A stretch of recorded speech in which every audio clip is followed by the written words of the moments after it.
تو سب میں سب سے پہلے آپ کا بڑا مشکور ہوں کہ آپ نے مجھے کشائی کرنے کا موقع دیا جی اور وکلا کی طرف سے نمائندگی کا مجھے ایک اعزاز حاصل ہے آپ کے پروگرام کے حوالے سے. میری تو سب سے پہلے گزارش ہے، چونکہ آپ بھی وکیل ہیں میں بھی وکیل ہوں.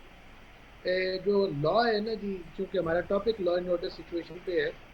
لا جو ہے وہ ایسے قواعد و ضوابط ہوتے ہیں جو ایک اسٹیٹ بناتی ہے سبجیکٹ کے لیے جو اس اسٹیٹ میں رہنے والے ہوتے ہیں، اور ان کی پابندی کا بھی بیان کیا جاتا ہے، اور ساتھ پہ جہاں پہ رولز اور لا یا ریگولیشن کو توڑا جاتا ہے وہاں پہ سزائیں رکھی جاتی ہیں.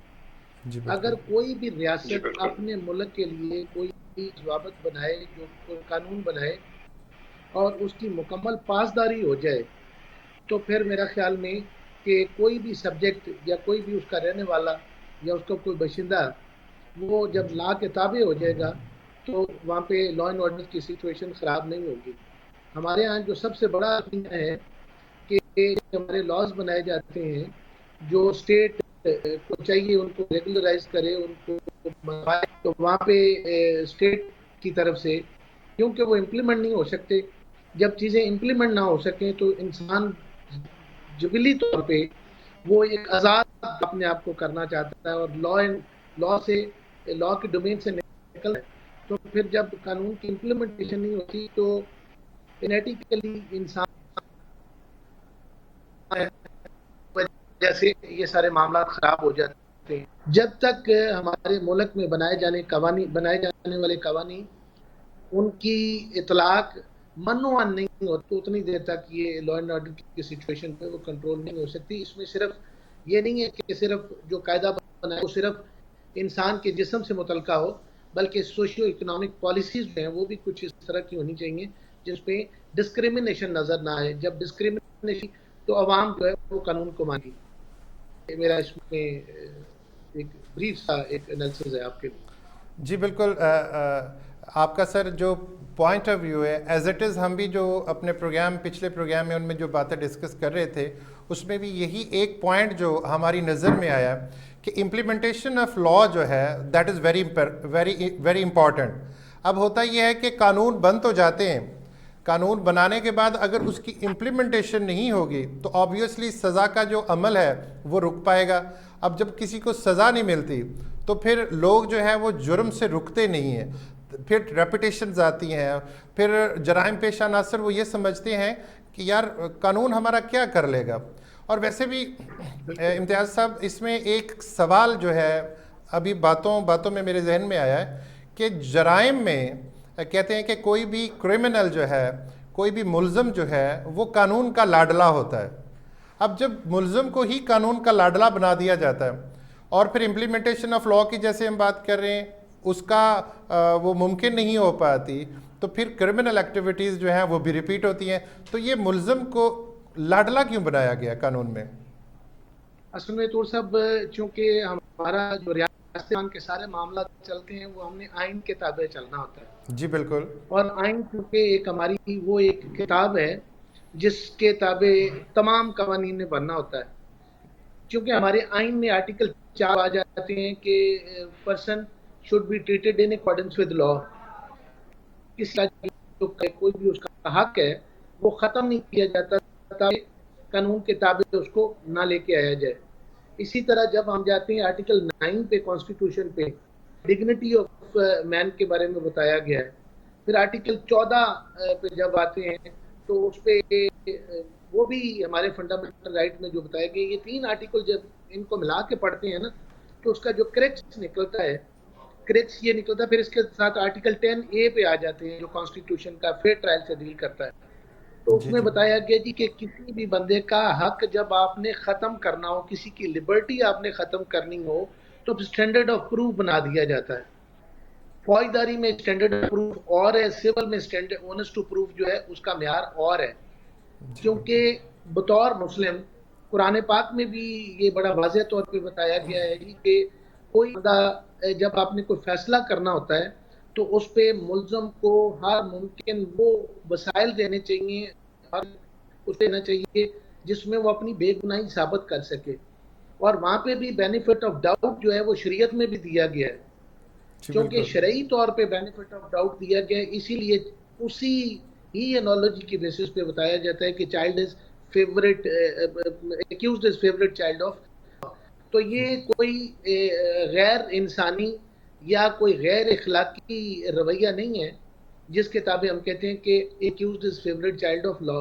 یہ شرعی پرنسپل، کانسٹیٹیوشن اور جو لا پرویل کر رہا ہے اس کی روشنی میں یہ ملزم کو ایک حق ہے. جس طرح کہتے ہیں جی کہ اگر ایک بے گناہ سزا نہ ہو، 10 بے گناہ 10 گنہگار اگر چھوٹ جائیں تو کوئی فرق نہیں پڑتا. یہ بھی شرعی پرنسپل ہے. اس لیے چائلڈ کو ایکیوز کو کہتے ہیں فیوریٹ چائلڈ آف لا. جی بہت خوبصورت طریقے سے آپ نے یہ جو فیوریٹزم ہے ایکیوزڈ کو، جو child of favourite child of law کہتے ہیں، اس کے بارے میں بتایا. بہت شکریہ. اب ہم پروگرام کے ٹاپک کی طرف چلتے ہیں.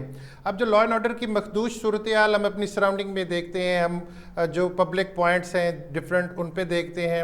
اس کے علاوہ جو دیگر جو ٹرانسپورٹیشن کے حوالے وہاں پہ بھی سم ٹائم ہم دیکھتے ہیں کہ لا اینڈ آرڈر کی سچویشن جو ہے وہ ڈفرینٹ ہوتی ہے. اب پچھلے دنوں ایک معاملہ جو کہ تحصیل کورٹس اور ڈسٹرکٹ کورٹس اور اسپیشلی جہاں جہاں عدالتیں موجود ہیں، جوڈیشری جہاں پہ موجود ہے، صبح سے لے کے شام تک جہاں پہ انصاف فراہم کیا جاتا ہے لوگوں کو، وہاں پر سیکیورٹی کے مخدوش حالات جو ہیں وہ بہت زیادہ ہمیں دیکھنے میں ملے ہیں. بلکہ ریسنٹلی لاسٹ ویک میں بھی ایک واقعہ جو ہے تانلے والا تحصیل بار ایسوسی ایشن میں ہوا، جس میں ایک معزز ممبر بار پر قاتلانہ حملہ ہوتا ہے، اور اس میں ملزم جو ہے وہ اتنی ہمت کے ساتھ جو کچہری کی پرمیزز ہے اس کے اندر آ کر وہ ان کو ٹارگٹ کرتے ہیں. تو اس حوالے سے جو کچہری کی سراؤنڈنگ ہے وہاں پر بھی سیکیورٹی کے مخدوش حالات ہیں، ان کا ذمہ دار آپ کس کو دیکھتے ہیں؟ تو صاحب میں اس میں تھوڑا سا اگر ہسٹوریکلی ہم چلیں نا جی، ایک وقت ہوتا تھا جی جب جی سیشن کورٹ کے سامنے سے بندے گزرتے ہوئے تیز نہیں چلتے تھے تاکہ یہ جو ان کے قدموں کی آہٹ ہے وہ عدلیہ کے نظام کو یا جو جج کام کر رہا ہے اس کو ڈسٹرب نہ کرے. یہ سینکٹیٹی وقتوں کی. جی بالکل وقت کے ساتھ ساتھ یہ بینچ اور بار میں جو ڈفرنس شروع ہوا اس کی وجہ سے یہ معاملات خراب ہونے شروع ہو گئے. کچھ ہمارا کلچر اس طرح کا ڈیولپ ہو گیا جس پہ جو کرسی کی اس طرف بندے بیٹھے ہیں وہ اپنے آپ کو انہوں نے قاضی کی بجائے ایڈمنسٹریٹر سمجھنا شروع کر دیا، اور جو ہماری انہوں نے پراپرلی اس معاملے کو کیس کو پلیڈ کرنا چھوڑ دیا. ہمارے اینڈ پہ بھی فالٹ ہے، یہ نہیں کہتے کہ ادھر ہی فالٹ ہے، لیکن یہ معاملات بڑھنے شروع ہو گئے. تو اس کے بعد جو ہمارا تقدس ہے کچہری کا، عدالتوں کا، وہ ختم ہونا شروع ہو گیا. اور جی اس جی میں انتظامی جو معاملات ہیں وہ انتظامیہ نے اس بات کی طرف کان ہی نہیں تھا اور یہ سوچا ہی نہیں کہ لا اینڈ آرڈر کی سچویشن خراب ہو رہی ہے تو اس کو بطور ایگزیکٹو ہم نے کنٹرول کیسے کرنا ہے. ہمارا جو کانسٹیٹیوشن ہے طور صاحب یہ چلتا ہے پرنسپل آف ٹرائیکوٹمی پہ، جی جی جس بالکل. میں عدلیہ، مقننہ اور انتظامیہ 3 ہمارے پلر ہیں اسٹیٹ کے جی جنہوں نے جی سارے معاملات چلانے ہیں. اب اوور لیپنگ ہو گئی ہے، عدلیہ والے ایڈمنسٹریٹر بننے کی کوشش کرتے ہیں، جو ایگزیکٹو والے ہیں وہ اپنے آپ کو یہ سمجھتے ہیں کہ ہم نے عدلیہ بھی خود بننا ہے اور ایگزیکٹو بھی خود رہنا ہے. پارلیمان کی جو صورتحال ہے یہ حالیہ دنوں میں جو آپ نے دیکھی ہے، تینوں جو ہیں اس جگہ پہ جب ان کی اوپنگ ہو جاتی ہے یا وہ انگریشن دوسرے کے اختیارات میں جب وہ انگریس کر لیتے ہیں اس کی وجہ سے یہ سارے حالات خراب ہو رہے ہیں. ہمیں بطور قانون دان میں آپ کو کمپلیمنٹ پیش کرتا ہوں کہ آپ نے بطور وکیل ہو کے یہ جو کانسٹیٹیوشن میں بتایا گیا ہے کہ فریڈم آف سپیچ، اس کا سہارا لیتے ہوئے کوشش کر رہے ہیں کہ لوگوں کی جو انتظامیہ کی یا ہمارے حالات و واقعات ہیں ان کو صحیح کرنے کی ایک آواز آپ اٹھا رہے ہیں. یہ جتنی دیر تک بطور وکیل ہم نے یہ ایک تحریک نہیں کرنا، آج پوری دنیا میں، پورے پاکستان میں ایک سیگمنٹ ایسا رہ گیا ہے جس سے کچھ لوگوں کی امیدیں ہیں، وہ لیگلٹی ہے جو عدلیہ، مقننہ اور انتظامیہ کی حدود و قیود کی حد تک بڑھ سکتی ہے. یہ اس اویئرنیس کے پروگرام ہونے چاہیے اور بتانا چاہیے کہ یہ ڈومین ایگزیکٹو کا ہے، یہ عدلیہ کا، اور یہ مقننہ. تو یہ انتظامی معاملہ تب تک صحیح نہیں ہو سکتے جتنی دیر تک ہم اپنی حدود و قیود میں نہیں رہتے. جی بالکل، بڑے خوبصورت طریقے سے آپ نے اس سوال کا جواب دیا. ابھی سر میں آپ سے ایک سوال جو یہ ہے کہ جو ایگزیکٹو ہے جن کی بنیادی ذمہ داری ہے کہ امن و امان کو قائم رکھنا، یہ قانون کو نافذ کرنے سے یہ لوگ کیوں ہیزیٹیٹ کرتے ہیں؟ اب اگر کہیں پہ فورس کی ضرورت ہے تو ان کو چاہیے کہ وہاں پہ فورس منگوائیں اور وہاں پہ لگائیں لوگ. لیکن اگر ہم دیکھتے ہیں کہ ایکسٹرا جو ان کی ایکٹیویٹیز ہیں جہاں پہ ضرورت ایک شخص کی ہے سیکیورٹی کے حوالے سے، وہاں پہ 10 لوگ انہوں نے لگائے ہوئے ہیں، اور جہاں پہ زیادہ لوگوں کی ضرورت ہوتی ہے وہاں پہ ایک آدھ شخص بٹھا دیا جاتا ہے. اور اب تو اسپیشلی جو سیکیورٹی کا لیبس ہے اس میں سب سے بڑی بات یہ ہے کہ جو وہ واک تھرو گیٹس ہیں ان کی انسٹالیشن بھی آلموسٹ، یہ جو پبلک پلیسز اور اسپیشلی کچہری کے جو مقامات ہیں جہاں پہ عدلیہ، یہاں پہ لوگوں کی آمد و رفت زیادہ ہے، سینکڑوں نہیں بلکہ ہزاروں کی تعداد میں لوگ روزانہ سے گزرتے ہیں، وہاں پہ واک تھرو گیٹس تک جو ہے ان کی انسٹالیشن نہیں کی گئی. اور اس کے علاوہ فزیکل جو چیک ہے وہ بھی نہیں کرتے. اور اگر کوئی 2-4 اہلکار وہاں پہ موجود ہیں تو وہ آپس میں خوش گپیوں میں مصروف ہوتے ہیں، یا پھر اب سوشل میڈیا دیکھتے ہوئے موبائل فون ان کے پاس ہوتے ہیں، اور سیکیورٹی والی سائڈ پہ ان کا ذہن کام نہیں کر رہا ہوتا، یا سیکیورٹی مائنڈ کے ساتھ وہ ڈیوٹی پہ کھڑے نہیں ہوتے. تو اس حوالے سے ذمہ داری ایگزیکٹو پہ بھی ہے. اور میں یہ کہتا ہوں کہ بار انتظامیہ جو ہے، جو بار ایسوسیشنز ہیں، ان کو بھی تھوڑا سا اس میں پارٹیسپیٹ کرنا چاہیے. سیکیورٹی کے حوالے سے باقاعدہ ایک کمیٹی ہونی چاہیے جو کہ سیکیورٹی کے حوالے سے معاملات کو دیکھے، جہاں پہ لوپ ہولز ہیں، جہاں پہ سیکیورٹی کے خدشات ہیں وہاں پہ سیکیورٹی بڑھانے کی کوشش کی جائے. اگر بار انتظامیہ تھوڑی بہت کوشش کرتی ہے تو کیا ایگزیکٹو پھر اس میں سپورٹ کر پائے گی یا نہیں؟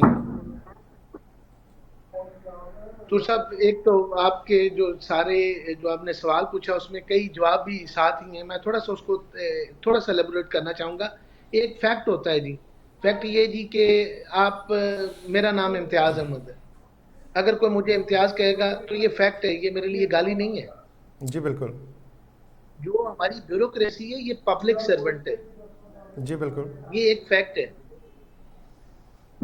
اگر ہم کسی بندے کو جو سی ایس پی ہے یا انتظامی امور میں ایگزیکٹو ایک ہائیسٹ پوسٹ پہ بیٹھا ہے، اگر ہم جا کے وطیرہ چیک کر لیں، ایکسپیرینس کر لیں، جب ہم آپ کو کہیں آپ اس کے پاس آفس میں جائیں جی کہ آپ پبلک سرونٹ ہے، وہ سیکھ پا ہو جاتا ہے.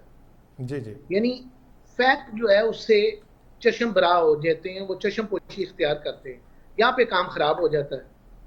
جتنی دیر تک ہماری انتظامیہ نے اپنے آپ کو پبلک سرونٹ نہیں سمجھنا، جی بالکل، جتنی دیر تک ہماری انتظامیہ نے اپنے آپ کو افسر شاہی سمجھنا ہے، اور جتنی دیر تک انہوں نے یہ سمجھنا ہے کہ ہم رولر ہیں، ہم پبلک سرونٹ نہیں ہیں، جتنی مرضی ہماری طرف سے ریکمنڈیشن ہو جائیں اس پہ کوئی عمل نہیں ہونا.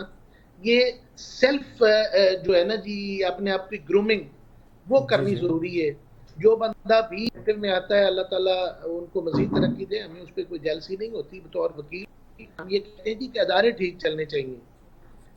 اگر ایک قاضی جس کو منصب مل جاتا ہے، جب ہم اس کی رسپیکٹ کرتے ہیں، تو اگر کوئی public servant within the domain of law کام کرے تو اس سے ہمیں کون سی جیلسی ہونی ہے؟ ہمیں تو خوشی ہوگی بطور وکیل. لیکن تو سب اس کا کریکس ایک ہی ہے کہ میں اپنے آپ کو وکیل سمجھوں، قاضی اپنے آپ کو قاضی سمجھے، اور جو بیوروکریسی ہے یہ انتظامیہ ہے وہ اپنے آپ کو پبلک سرونٹ سمجھے. جی بالکل. جتنے بھی ہمارے ادارے ہیں جس میں جو انسانی یہ ہمارے معاشرے کے ساتھ جڑے ہوئے ہیں، جو ہمیں یوٹیلیٹیز پر جو ڈیلی روٹین کے کام دیں، تمام ادارے اپنے آپ کو پبلک سرونٹ سمجھنا شروع کر دیں، سارا معاملہ حل ہو جائے گا. نہ آپ کو لا اینڈ آرڈر کی سچویشن کی ضرورت پڑے گی، نہ بار انتظامیہ کو اس بات کی ضرورت پڑے گی کہ ہم رولز بنانے ہیں، سیکیورٹی لوپ ہے اس کا ہم نے بتانا ہے. یہ ساری چیزیں ختم ہو جائیں گی. لیکن میرا پھر وہی ریکویسٹ ہوگی جو میں نے گزارش کر دی اس کے اندر ہے. جی بالکل ایسے. اچھا جی، لا اینڈ آرڈر کی سچویشن کو جس حساب سے ہم دیکھ رہے ہیں بطور وکیل، میں بھی دیکھ رہا ہوں، آپ بھی دیکھ رہے ہیں، اور اس کے علاوہ ہمارے جو دیگر جو عدلیہ کے ہمارے جو افسران ہیں وہ بھی ان چیزوں کو ملحوظ رکھتے ہیں. تو میں یہ ایک سوال میرے ذہن میں آ رہا ہے کہ جو لوگ پولیس یا لا انفورسمنٹ ایجنسیز ہیں جن کا کام ہی صرف سیکیورٹی کی سیکیورٹی کے ریلیٹڈ جو معاملات ہیں ان کو دیکھنا، اور ان کے کورسز، ان کی کوالیفیکیشنز اور ان پہ جو اخراجات حکومت وقت کرتی ہے اور اس حد تک ان کو فیسیلیٹیٹ کرتی ہے، تو کیا وہ لوگ سیکیورٹی کے معاملات کو خود سے نہیں دیکھتے؟ تو صاحب گزارش اس میں یہ ہے کہ ایک بندہ بن جاتا ہے جی، وہ بطور پارلیمنٹیرین آ جاتا ہے، جی جی وہ ایک نمائندہ ہے جسے عوام نے منتخب کیا ہے اور عوام میں ہی اس نے رہنا ہے۔ جب ایک بندہ بطور ایم این اے یا ایم پی اے بنتا ہے یا منسٹر بنتا ہے تو اس کے بعد اس کے ساتھ ایک پورا قافلہ روانہ کر دیا جاتا ہے پروٹوکول کی شکل میں، جی بالکل ایسے ہی ہے، اور وہی بندہ جب اس منصب سے اترتا ہے پھر وہی اپنی روٹین میں آ جاتا ہے۔ بالکل کون سی ایسے ہی وجہ بنتی ہے کہ جب اس نے منتخب ہونا ہوتا ہے تو اس کے بعد اس کے ساتھ کوئی سرخاب کے پر لگ جاتے ہیں جس کی وجہ سے ان کو سیکورٹی دینی ضروری ہے۔ میں جی جی کہتا ہوں جی کہ ایک پروٹوکول کو اگر تقسیم کر دیا جائے ایک یونین کاؤنسل پہ، تو ایک پوری یونین کاؤنسل کی ایک پروٹوکول کا جو ایک کانٹیجنٹ ہے وہ اس کو برابر تقسیم کرنے کے بعد وہ سیکیورٹی فراہم کر سکتا ہے۔ جتنی دیر تک یہ پروٹوکول سسٹم ختم ہو کے پراپر ڈیوٹیاں نہ لگیں پولیس والوں کی اور انتظامیہ کی، اتنی دیر تک یہ معاملہ جو ہے، یہ حالات مختوش ہوتے جائیں گے، بالکل بہتری کی طرف کوئی چانس نہیں ہے۔ Distribution of duties within the premises of police station, within the premises of city, as well as within the premises of district، جتنی دیر تک وہ کام ختم کر کے پراپر ڈیوٹیز نہیں لگیں گی، پیٹرولنگ پراپر نہیں ہوگی۔ حضرت عمر کے دور میں پیٹرولنگ ہوتی تھی اور کسی کو ضرورت نہیں ہوتی تھی۔ جو ہمارے ائمہ کرام ہیں، جو ہمارے امام ہیں، ان کے جی دنوں میں بالکل یہ جب پورا سسٹم بنتا تھا تو اس وقت لوگ محفوظ ہوتے تھے، اور جانور آ کے کسی جانور پہ حملہ نہیں کرتا تھا کہ ہم قانون کے تابع ہیں اور حکمران جو ہے وہ انصاف پسند ہے، ڈیوٹیز پراپر لگی ہوئی ہیں، جانور کو تنگ نہیں کرتا تھا۔ جتنی دیر تک یہ کام نہیں ہوگا اتنی دیر تک یہ معاملات مخدوش ہوتے چلے جائیں گے، بہتری کی طرف آنے کے کوئی چانس نہیں۔ جی سر، بالکل بہت زبردست پوائنٹس آج کے اس پروگرام میں آپ نے ہمارے ساتھ شیئر کیے، اور یقین مانیے گا کہ اگر ان پوائنٹس پہ تمام ادارے جو ہمارے اس سیکیورٹی سے ریلیٹڈ ہیں، وہ اگر سارے لوگ اپنا تھوڑا تھوڑا کنٹریبیوشن اس میں کرتے رہیں تو یقین مانیے گا یہ معاملات بہت اچھے طریقے سے سلجھ سکتے ہیں۔ اب دیکھیے، ریاست کی ذمہ داری ہے لا اینڈ آرڈر کی امپلیمنٹیشن۔ اگر قانون بنانا ہے تو ریاست نے ہی اس کو امپلیمنٹ بھی کرنا ہے۔ اب اگر افسر شاہی کی ہم بات کرتے ہیں تو وہ تو خدا نخواستہ کچھ ایسا ایک پوائنٹ ہے، اب میں اگر جرنلزم پوائنٹ آف ویو سے بات کروں، کوئی صحافی اگر کسی بڑے افسر کے پاس جا کے کوئی چیز پوائنٹ آؤٹ کر دیتا ہے تو وہ صحافیوں کو بھی چھوڑتے ہی نہیں ہیں۔ اسی طرح کوئی بھی لوگ جو پوائنٹ آؤٹ کرتے ہیں، یہ لوگ جو ایک سرخ فیتہ جو ہے، بیوروکریسی کا ایک سرخ فیتہ جو ہے، یہ ہمارے سسٹم کو کھائے جا رہا ہے۔ اب دیکھیں پچھلے دنوں میں ہمارا ملک کس پریشانی میں ہے۔ پچھلے ایک عرصے سے ملک جو ہے وہ ہمارے معاشی معاملات اتنے خراب ہو چکے ہیں، پرائسز جو ہماری کہاں سے کہاں تک چلے گئیں، لیکن اگر ہم دیکھتے ہیں بیوروکریسی کی طرف تو ان کو نئی گاڑیاں بھی دی گئی، ان کو نئے وسائل بھی فراہم کیے گئے، اور اگر اب ہم ان کی آؤٹ پٹ چیک کریں تو وہ بالکل زیرو ہیں۔ تو اس حوالے سے بہت ساری چیزیں ایسی ہیں، بہت سارے ایسے پوائنٹس ہیں جو ہم کوشش کریں گے انشاءاللہ اپنی طرف سے بات چیت کر کے ہم ارباب اختیار تک اپنے وہ جو پوائنٹس ہیں وہ پہنچائیں، اور امید کریں گے کہ ارباب اختیار جو ہے وہ بھی ہمارے ان جو ہم جس کو ہم توجہ دلاؤ نوٹس کہہ رہے ہیں، ہم ان پوائنٹس کی طرف ان کی توجہ دلا رہے ہیں۔ امید کرتے ہیں کہ ارباب اختیار اس پہ توجہ دیں گے اور خاطر خواہ جو انتظامات ہیں ان کے احکامات بھی جاری کریں گے۔ امتیاز صاحب، آپ کا بہت شکریہ، آپ کے قیمتی وقت کا بڑا شکریہ، آپ کی انٹلیکچولیٹی جو ہے، آپ کی جو قابلیت ہے پروگرام میں، جس طریقے سے آپ نے پریزنٹیشن دی ہے، اپنی کاز کو جس طریقے سے پیش کری ہے، اس کے لیے میں آپ کو سلام پیش کرتا ہوں۔ اور آج کے پروگرام میں اتنا ہی، انشاءاللہ نیکسٹ جو سیگمنٹ ہوگا اس میں بھی ہم آپ کو اپنے ساتھ شامل کریں گے، دیگر معاملات کو ساتھ لیں گے۔ بہت ساری ایسی چیزیں ہماری ابھی بھی معاشرے میں حل طلب ہیں جن کی طرف توجہ دلانے کی کوئی کوشش نہیں کر رہا۔ ابھی اجازت لوں گا، اپنے میزبان کیسر ہارون کو دیجیے گا اجازت۔ ہمارا ساتھ آپ کے ساتھ قائم رہے گا، جڑا رہے گا۔ فیڈ بیک ضرور دیجیے گا پروگرام میں. اگر آپ کا فیڈ بیک آئے گا تو ہم اچھے طریقے سے آپ کے لیے پروگرام جو ہے اس کو مرتب کر سکیں. اپنا رکھیے گا ڈھیر سارا خیال. اللہ حافظ.